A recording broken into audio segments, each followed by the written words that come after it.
E aí, tudo bem? Vamos direto ao ponto. Hoje a nossa explicação visual vai mergulhar fundo exatamente neste tema aqui. 1.5.2 a 1.5.6, intervenção de terceiros e IDPJ, videoaula. O nosso objetivo é simplesmente desmistificar 5 regras processuais que são muito específicas e, vamos ser sinceros, super fáceis de confundir. Elas vivem aparecendo como verdadeiras armadilhas nas provas e no dia a dia. Então a ideia é construir um entendimento bem claro e estruturado para ninguém mais cair nessas pegadinhas. Vamos nessa? Para garantir que a nossa jornada faça todo sentido, dá uma olhada no nosso roteiro. Denunciação da lide, chamamento ao processo, o famoso IDPJ, oposição e, para fechar, embargo de terceiro. A gente vai pegar cada um desses conceitos e quebrar em pedaços. Vamos ver a regra geral, como isso funciona no mundo real e, claro, aquela pegadinha clássica que costuma derrubar muita gente. Nosso ponto de partida é um cenário bem peculiar. Pensa aqui comigo, é quase um mistério a ser resolvido. Alguém é processado na justiça, recebe lá a citação, mas a culpa ou o dever de pagar não deveria terminar nos ombros dessa pessoa. Como é que o direito lida com essa transferência de responsabilidade dentro de um processo que, na prática, já está rolando? Bom, a resposta para esse nosso primeiro mistério é a famosa denunciação da lide. A regra de ouro aqui é muito simples. O objetivo é repassar a bola. É transferir a consequência financeira de uma condenação para o verdadeiro responsável. Imagina só, bater o carro, tomar um processo da vítima e ali mesmo, no meio da confusão judicial, já chamar a seguradora para cobrir o prejuízo. A mágica é que isso garante o direito de regresso sem precisar abrir um processo novo lá na frente. Olhando para essas regras mais de perto, tem um detalhe que é genial. A denunciação da lide pode ser pedida tanto pelo autor quanto pelo réu. E a lei traz as hipóteses principais.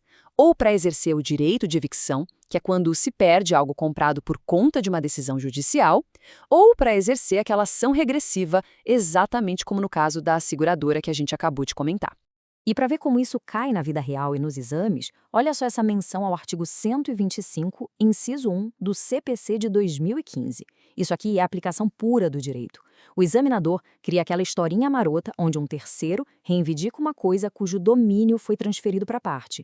E a resposta que salva a questão é justamente identificar a denunciação da lide. Agora, a gente muda um pouquinho o disco para o nosso segundo instituto. Ao contrário daquele primeiro cenário, onde a ideia era meio que passar a responsabilidade adiante, aqui a dor de cabeça é sobre dividir o peso de uma obrigação conjunta. Se uma pessoa é cobrada por uma dívida inteira, mas existem parceiros ou fiadores nessa dívida, o que dá para fazer? É exatamente aí que entra o chamamento ao processo. A lógica agora é ampliar os réus da ação. É convidar os parceiros de dívida para sentar no banco dos réus também. Mas percebe a diferença fundamental? Enquanto na denunciação a tentativa era passar o abacaxi para a seguradora, no chamamento há a admissão da dívida. A pessoa diz, tá, eu devo, mas eu não vou pagar isso aqui sozinho não. E aqui mora uma daquelas pegadinhas de ouro que derrubam muita gente boa. Foca bem nisso. O chamamento ao processo é uma ferramenta que só pode ser manejada pelo réu.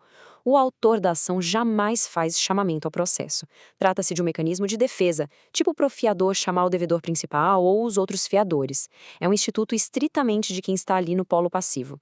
Certo, agora a gente vai para um problema clássico do mundo corporativo que leva ao nosso terceiro conceito. Sabe aquela empresa que está atolada em dívidas? A conta bancária está zerada no processo, mas o dono vive ostentando carrão e vida de luxo?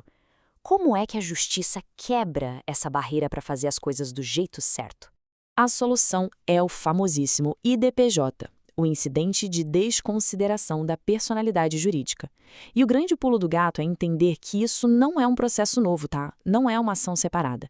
É um incidente que acontece dentro de um processo que já está correndo, seja na fase de conhecimento, no cumprimento da sentença ou lá na execução. A justiça levanta esse véu corporativo para conseguir alcançar a conta bancária e os bens do sócio. Agora, para levantar esse véu da empresa, o direito usa duas teorias fundamentais, a teoria maior e a teoria menor. E olha, as provas e o dia a dia adoram fazer uma confusão com os requisitos de uma e da outra, misturando tudo. Então é crucial a gente dominar a diferença exata entre elas. Para não esquecer nunca mais, pega essa âncora mnemônica.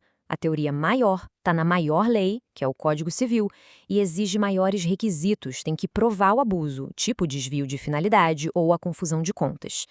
Já a teoria menor está na menor lei, o Código de Defesa do Consumidor, e precisa de requisitos menores. Basicamente, se a empresa for um obstáculo para pagar o consumidor, pronto, a justiça já libera o acesso aos bens do sócio.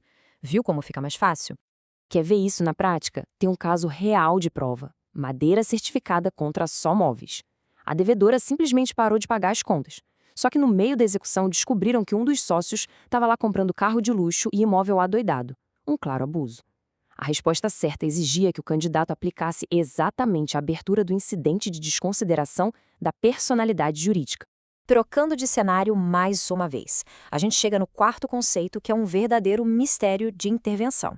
Imagina o seguinte: duas pessoas estão lá litigando, brigando feio por um terreno, mas, no fim das contas, aparece um completo estranho na história dizendo: opa, pera lá, isso aí é meu. O que essa terceira pessoa deve fazer? É nesse momento que a oposição entra em cena. Só que aqui a gente tem um alerta vermelho gigantesco para evitar armadilhas. Com a chegada do CPC de 2015, a oposição deixou de ser uma intervenção de terceiros clássica e passou a ser tratada como um procedimento especial.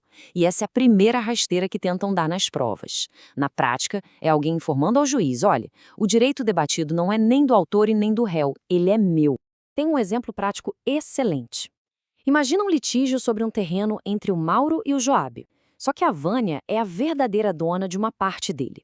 A peça processual cirúrgica para a Vânia resguardar os direitos dela e intervir nessa confusão é a oposição. É a teoria caindo direto na prática. E isso leva a gente para o nosso último cenário de hoje.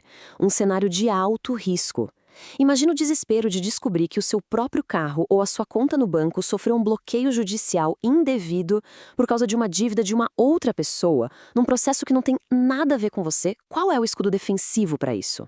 O escudo supremo aqui são os embargos de terceiro. E olha a diferença fundamental. A oposição, que a gente acabou de ver, discute quem é o titular do direito. Os embargos, não. Eles são uma medida de emergência para salvar um bem físico de uma penhora ou bloqueio injusto. O objetivo é desfazer a restrição judicial de quem não é parte daquele processo original. Mas quem é que pode entrar com isso?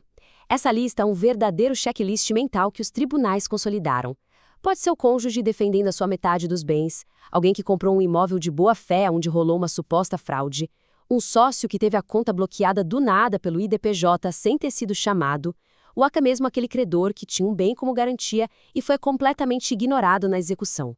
Para não restar dúvida nenhuma, vamos traçar aquela linha divisória inesquecível entre as duas ferramentas que mais geram dor de cabeça. Se a briga principal é para definir de quem é o direito julgado, a resposta é oposição. Agora, se o desespero é para desbloquear ou salvar um bem físico penhorado injustamente, a resposta é embargo de terceiro. Simples e direto. E com isso, a gente fecha a nossa análise estruturada. Compreender visualmente essa fronteira entre denunciação, chamamento, IDPJ, oposição e embargos de terceiro é o que garante uma base sólida e aquela habilidade de enxergar qualquer pegadinha a quilômetros de distância. O conhecimento agora está totalmente mapeado e organizado. A grande questão é como essa estrutura toda vai fazer a diferença no momento decisivo. Que a curiosidade continue sempre em alta e a gente se vê na nossa próxima explicação.